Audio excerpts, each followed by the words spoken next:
On New Year's Day 2025, as the world welcomed a new year with hope, a wildfire erupted in Pacific Palisades, Southern California, changing lives in an instant. Families scrambled to gather what they could, while emergency crews raced against time to save lives and property. The Palisades fire tore through homes and canyons, fueled by fierce winds and months of drought, leaving devastation in its wake. The flames moved with terrifying speed, consuming everything in their path. 12 people lost their lives, their stories forever woven into the city's memory.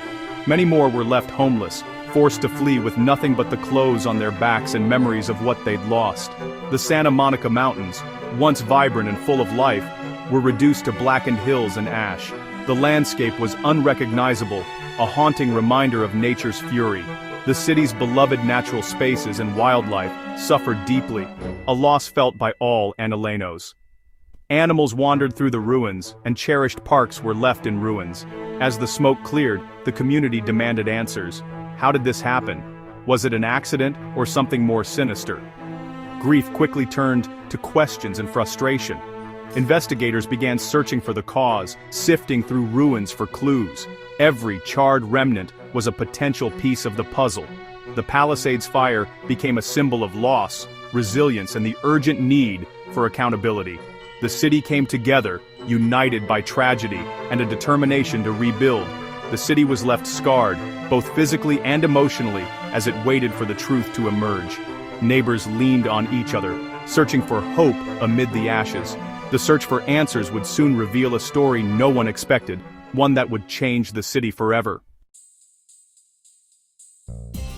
Investigators soon focused on one man, Jonathan Rinderknecht, a 29-year-old Uber driver. He wasn't a local, but his actions on New Year's Day drew suspicion. Witnesses described him as agitated after dropping off a passenger near the fire's origin. Arrested months later in Florida, Rinderknecht faced federal charges of arson. Prosecutors painted him as troubled, with evidence suggesting his actions were intentional. A disturbing old social media photo, his face painted like a skull, added to the unsettling portrait. Rinderknecht, once anonymous, was now at the center of a high-profile criminal case. The city wanted justice for the devastation he was accused of causing.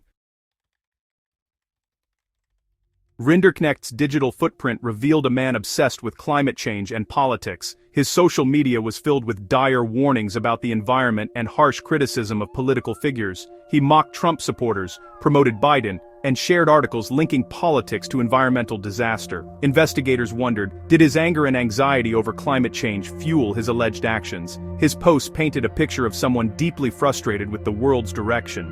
While strong opinions aren't a crime, they became a key part of the investigation. Authorities searched for a motive, looking for a link between his beliefs and the fire. Rinderknecht's online life became crucial evidence in understanding the tragedy. Prosecutors say the disaster began with a much smaller blaze, the Lockman Fire, sparked near the Skull Rock Trailhead, a popular spot for hikers and nature lovers. On that fateful day, the area was bustling with activity, unaware of the danger smoldering just out of sight.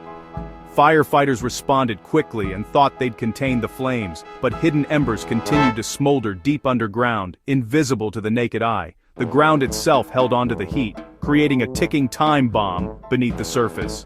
When fierce winds swept through the canyon, the fire reignited with terrifying speed, exploding into what would become the massive Palisades fire. In a matter of minutes, the flames leapt from the earth and raced across the dry brush, fueled by gusts that made containment nearly impossible. Rinderknecht's actions after the initial fire raised eyebrows. He called 911 to report the blaze, but then, in a moment of apparent anxiety, turned to ChatGPT, asking if he'd be liable if a fire started from a cigarette. His search history painted a picture of someone deeply worried about the consequences. This digital search became key evidence for investigators, suggesting he knew he might be responsible for what had happened. The timing of his online queries was especially suspicious. The sequence was damning. A man, described as visibly agitated, present at the fire's origin and immediately seeking legal advice online. It was a pattern that prosecutors would later argue showed a guilty conscience. Was it panic, regret, or a calculated move to cover his tracks? The line between fear and guilt blurred in those crucial moments. Investigators saw it as the behavior of someone acutely aware of their own guilt, Piecing together the evidence with growing certainty, the evidence pointed to a single spark, possibly from a discarded cigarette, setting off a chain of destruction that would devastate the community and scar the landscape for years to come. The city's worst fears had come true, as the firestorm advanced relentlessly, threatening homes, lives, and everything in its path. In the aftermath, the focus shifted to justice and healing. The community, still reeling from shock, began to search for answers and accountability, hoping to make sense of the tragedy that had upended so many lives. 12 lives lost, countless homes destroyed, and a community left to rebuild from the ashes. The devastation was overwhelming, leaving families mourning loved ones and neighbors coming together to support each other in the face of unimaginable loss. Prosecutors argued this was no accident but a reckless act with catastrophic consequences. They presented evidence, determined to hold those responsible to account, and to send a message that such negligence would not go unpunished. Rinderknecht's case became a symbol of accountability in an age of environmental crisis. The trial drew national attention, sparking debates about responsibility, climate change, and the urgent need for reform. The irony was bitter.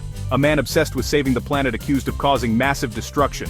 His intentions, once seen as noble, were now questioned by a public grappling with the scale of the disaster. The scars, on the land and in the community, will take years to heal. Recovery is slow and the emotional wounds run deep, but the spirit of resilience endures. The legal battle continues, but the story is a stark reminder of how one person's actions can change everything. Justice, in this case, is not just about punishment, but about learning and preventing future tragedies. The pursuit of justice is about closure, answers, and hope for a city determined to recover. As the community rebuilds, they look forward to a future shaped by lessons learned and a renewed commitment to safety and unity.